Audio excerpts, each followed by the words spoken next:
Essa é a segunda parte. Apenas uma criança. Por outro lado, seu pai começa a lutar contra os bandidos como se fosse um esporte, embora quase seja derrotado. Se vocês curtiram o conteúdo, não se esqueçam de deixar o seu like, compartilhar com os amigos e se inscrever no canal para acompanhar os próximos recaps. Se tiverem alguma sugestão de manhas para os próximos recaps, deixem nos comentários. Ellen o salva no último momento, e Jasmine e Adam também lutam bravamente contra os bandidos. No entanto, Jasmine enfrenta uma adversária difícil, uma maga que luta com um chicote. Sendo uma usuária de adagas, a Diff. Herança de alcance está contra ela. Arthur começa a pensar em uma maneira de ajudá-la quando seu pai é ferido pelo líder dos bandidos. Ele apressa sua mãe para ir curá-lo, mas estranhamente ela não consegue usar seus poderes como antes. Reynolds tranquiliza Arthur, dizendo que os ferimentos não são fatais. Ele instrui o filho a proteger a mãe e fugir assim que ela terminar o feitiço, pois ele tem força suficiente para derrotar o líder dos bandidos, mas não pode fazer isso se tiver que se preocupar com os dois. No entanto, Arthur se recusa a escapar e diz a seu pai que ele pode lutar e que ele sabe disso. Ele decide ficar e apoiá-los. Seu pai revela que a razão pela qual ele quer que Arthur proteja a mãe é porque ela está grávida. Agora, Arthur finalmente entendeu o motivo por trás do comportamento de sua mãe durante toda a jornada, e ele aceita sua missão sem dúvidas. Logo ficou claro para o inimigo que Alice era uma curandeira, então seu líder ordenou que ela não fugisse. Arthur e sua mãe começaram a correr juntos, enquanto um dos bandidos tentou atacá-la, mas Adam impediu para que pudessem continuar avançando. O arqueiro disparou flechas em sua direção, mas Arthur conseguiu parar uma delas, perdendo sua espada no processo. O arqueiro ficou incrédulo ao ver alguém conseguindo deter seu ataque. No entanto, ele conseguiu acertá-lo com uma flecha, e Arthur e sua mãe continuaram correndo. Durante a fuga, Arthur percebeu algo estranho. Os bandidos deveriam ter 4 magos, mas ele só conseguia ver 3 deles. Onde estaria o último? Ao chegarem ao topo da montanha, Arthur avistou um dobrador de água, o responsável por lançar um feitiço sobre eles. Arthur sabia que poderia impedir o ataque usando mana, mas sua mãe não seria rápida o suficiente para fazê-lo. Em um ato de sacrifício, Arthur decidiu se lançar para salvar sua mãe. Antes de ser atingido, ele amarrou um fio de mana em sua faca e conseguiu pegar o conjurador que os atacou. O bandido tentou se segurar em uma pedra para evitar a queda, mas falhou. O gigante tentou salvá-los usando sua pedra mágica, mas não conseguiu alcançá-los. Arthur sentiu-se aliviado ao saber que todos estariam bem, mas também ficou triste porque queria ser um irmão mais velho. Enquanto caía, flashes de sua vida passada surgiram em sua mente. Seu antigo mundo estava cheio de problemas, com baixa taxa de natalidade e recursos limitados. Guerras deram lugar ao luto e os vereadores governavam o país, controlando tanto a política quanto a economia. Arthur se cansou disso e decidiu abandonar o trono, dedicando sua vida para se tornar mais forte. Lembrando também de ativar o sininho de notificações para receberem atualizações sempre que eu postar um novo recap. Mas por quê? No fim das contas, ele era apenas um órfão que perdeu tudo o que amava, e se tivesse a oportunidade, daria tudo para voltar para Asper e estar com todos novamente. No entanto, isso parecia impossível. Era o fim, ou talvez não, já que, de alguma forma estranha, Arthur conseguiu sobreviver. O bandido não teve tanta sorte. Ferido e sem saber onde estava, ele conseguiu se alimentar um pouco e beber água antes de fechar os olhos e descansar.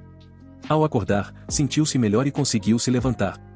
Ele pegou o que ainda funcionava ao seu redor e, ao observar o que havia acontecido, não conseguia acreditar que havia sobrevivido a uma queda daquela magnitude. Sem saber quanto tempo havia se passado. Ele finalmente chegou ao local adequado, a voz o acolheu, Arthur ficou confuso e cumprimentou a montanha imponente, mas a voz afirmou que ela não era apenas um monte de rochas. Arthur adentrou a caverna e, após uma queda, finalmente encontrou sua salvadora, uma figura imponente chamada Pecas. A figura se aproximou dele, e Arthur não pôde deixar de sentir medo, retrocedendo instintivamente. No entanto, a Pecas estava determinada a curá-lo e mencionou a criação de um portal dimensional para enviá-lo de volta para casa. Embora levasse algum tempo para ser concluído, durante esse período ele poderia se alimentar das plantas e especiarias que ela tinha à disposição. Embora sua aparência fosse assustadora, ela era, na verdade, gentil. Curioso, Arthur perguntou o nome dela. Ela se chamava Sylvia, e a partir desse momento ele não conseguiu mais parar de fazer perguntas, todas as quais ela respondia prontamente. Onde eles estavam?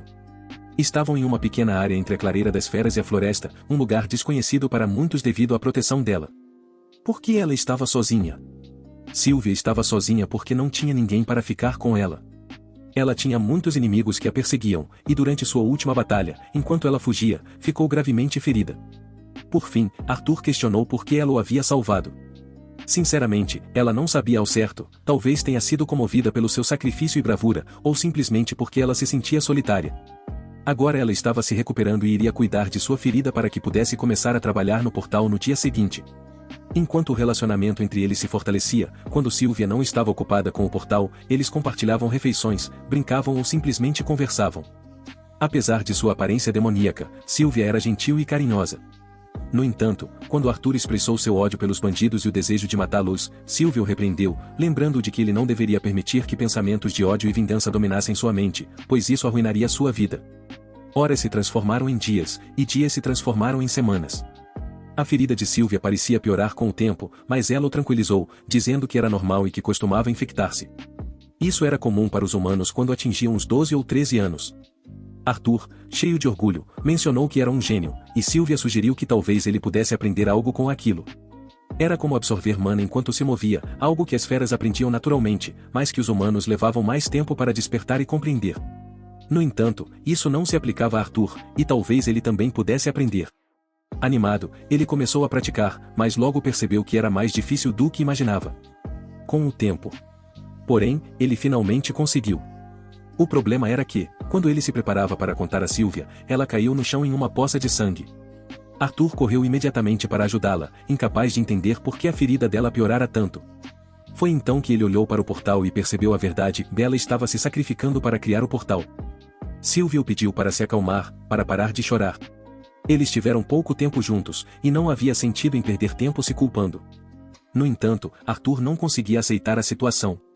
Ele mencionou que ela estava morrendo por tê-lo ajudado, mas Sylvia afirmou que, na verdade, ele estava fazendo um favor a ela.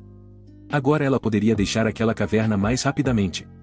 Nesse momento, ela revelou sua verdadeira forma, um dragão.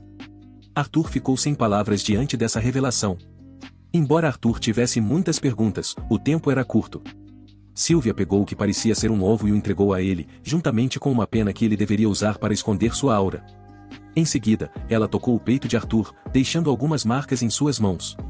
Sylvia explicou que, no momento certo, tudo seria revelado. O portal estava pronto, mas ela não tinha tempo para levá-lo diretamente para sua casa. No entanto, ela pediu que ele fosse para um lugar com humanos por perto. De repente, destroços começaram a cair, e uma voz sombria ressoou. Outra Peca havia aparecido para levar Sylvia, mas ela lançou um feitiço que parecia parar o tempo. Ela pediu desculpas a Arthur, pois havia prolongado o tempo de criação do portal para passar mais tempo com ele. Como último pedido, ela pediu que ele ligasse para sua avó. Entre lágrimas, Arthur pediu que ela não se preocupasse, pois já tinha aproveitado o tempo suficiente. Era necessário partir, já que o tempo havia sido interrompido para que eles pudessem escapar. Ele não se importava com o passado. Sylvia insistiu que ele deveria fazer isso e o empurrou em direção ao portal. Enquanto se afastava e observava Sylvia ficar para trás, Arthur chamou sua avó. Em meio à tristeza, ela agradeceu por tudo. Arthur encontrou-se em um local desconhecido, sentindo-se desanimado e melancólico pelos 4 meses que passou com Sylvia. No entanto, ele ouviu um movimento e se levantou, esperançoso de que fosse ela. Para sua decepção, era apenas uma mensagem dela.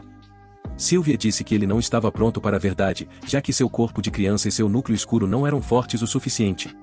Antes de morrer, ela deixou um presente para ele e disse que seu futuro como mago dependeria de como ele usasse seu domingo.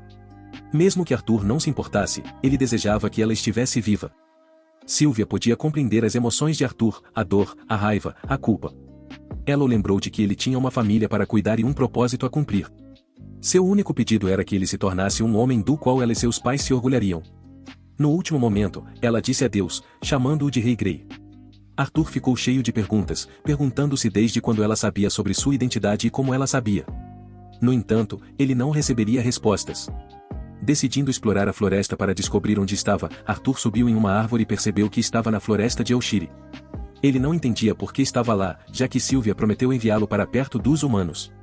Então ele ouviu um grito e correu em direção a ele, esperando encontrar humanos.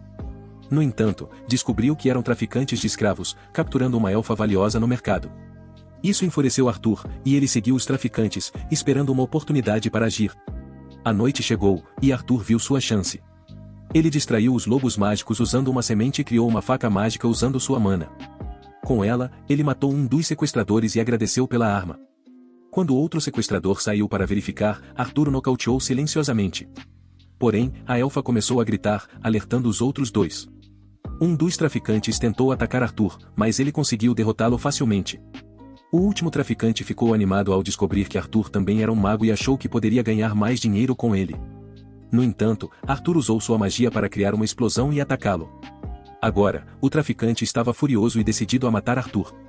Mas antes que pudesse começar, Arthur o espancou. Espero que tenham gostado do resumo e análise dos capítulos apresentados. Fico feliz em ler as opiniões de vocês. Continuem acompanhando o canal para ficar por dentro das histórias, teorias e discussões sobre seus manhas favoritos. Muito obrigado mais uma vez, e nos vemos no próximo recap. Até lá!